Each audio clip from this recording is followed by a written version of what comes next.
Wakil Menteri Koordinator Bidang Politik dan Keamanan Lodewijk Friedrich Paulus mengatakan, evakuasi warga negara Indonesia, WNI, dari Iran akan tiba di Indonesia pada Selasa, 24 Juni 2025, sore. Dikutip dari Kompas.com, evakuasi ini sebagai buntut eskalasi konflik antara Israel melawan Iran, ditambah campur tangan Amerika Serikat yang membuat situasi semakin memanas. Warga negara kita yang di Iran, alhamdulillah sudah berhasil kita evakuasi. Dan sore ini gelombang pertama mulai masuk ke Jakarta, kata Lodewijk, saat ditemui di kampus Institut Pemerintahan Dalam Negeri, IPDN, Jatinangor, Jawa Barat, Selasa, 24 Juni 2025. Meski proses evakuasi sedang berjalan, Lodewijk menegaskan tidak semua WNI yang berada di Iran mau dievakuasi. Selain bentuk sukarela, evakuasi tersebut juga membutuhkan perjalanan darat yang panjang menuju Azerbaijan. Yang jelas dari 380 WNI yang ada di Iran tidak semuanya mau dievakuasi. Karena itu evakuasi perjalanan, katakan dari Teheran ke Baku, Azerbaijan ke utara, itu 16 jam dengan darat. Baru dari situ dievakuasi dengan pesawat komersial oleh Kementerian Luar Negeri kembali ke Indonesia, tutur dia. Pemerintah juga telah memberikan imbauan kepada masyarakat di Timur Tengah untuk selalu waspada. Bukan saja yang terkait konflik Israel dengan Iran, kata Lodewijk, tetapi juga negara-negara tetangga. Kemenlu RI sendiri menyebut sebanyak 97 WNI yang sudah berada di Baku akan dipulangkan secara bertahap menggunakan pesawat komersial. Untuk tahap pertama, 29 WNI akan tiba di Bandara Soekarno-Hatta, Selasa, 24 Juni 2025, sore. Evakuasi lainnya akan tiba bertahap selama Rabu-Kamis, kata Direktur Perlindungan WNI Kemenlu RI, Juda Nugraha.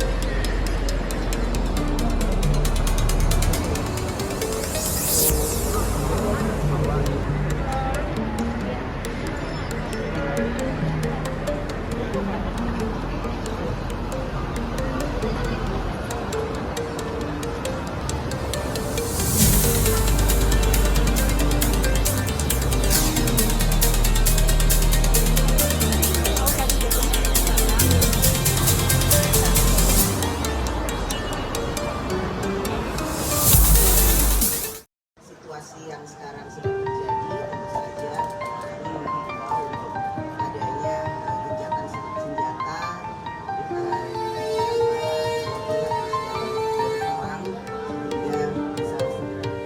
Ketua DPR RI Puan Maharani menjelaskan posisi Indonesia di tengah memanasnya situasi global akibat konflik Israel versus Iran.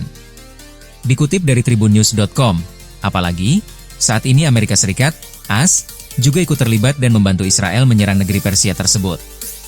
Puan menegaskan, Indonesia masih menganut politik bebas aktif dan mengimbau gencatan senjata antara kedua negara yang berkonflik. Hal ini disampaikan Puan dalam konferensi pers DPR RI, dikutip dari tayangan yang diunggah di kanal YouTube Kompas TV, Selasa, 24 Juni 2025. Pertama, bahwa posisi politik Indonesia dari dulu sampai sekarang adalah bebas aktif, jelas Puan. Terkait situasi yang sekarang sedang terjadi, tentu saja kami mengimbau untuk adanya gencatan senjata di antara kedua pihak yang sedang berperang, sehingga bisa segera menyelesaikan situasi tersebut dengan damai, tambahnya. Karena yang paling menjadi korban adalah masyarakat sipil, khususnya perempuan dan anak, tegas Puan. Selanjutnya, Puan mengungkap sikap jika konflik Timur Tengah ini berlanjut. Kemudian kedua, apa yang akan terjadi kalau kemudian itu terus berkepanjangan? Ya, tentu saja seperti yang tadi saya sampaikan, sebaiknya kedua belah pihak menahan diri, ujar Puan. Begitu juga negara-negara lain untuk mengimbau agar permasalahan yang terjadi di antara kedua negara bisa diselesaikan dengan baik dan jangan lebih memperkeruh suasana, tambahnya. Puan juga memaparkan rencana pemerintah dalam menghadapi imbas dari konflik Iran versus Israel yang berpotensi mengguncang harga bahan bakar minyak, BBM, dunia karena Selat Hormuz bisa saja ditutup sewaktu-waktu.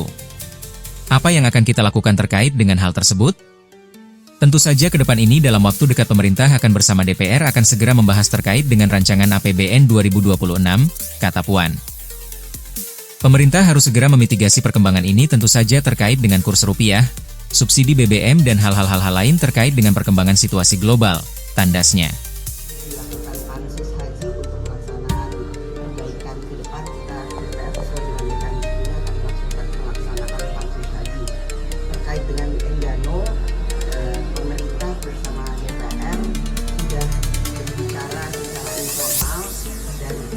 menyelesaikan hal itu secepat-cepatnya dengan baik, dan tentu saja masalah-masalah pulau itu jangan sampai terjadi lagi. Untuk lebih detailnya, karena kami juga minta Pak Dasko untuk berkomunikasi terkait masalah Indiano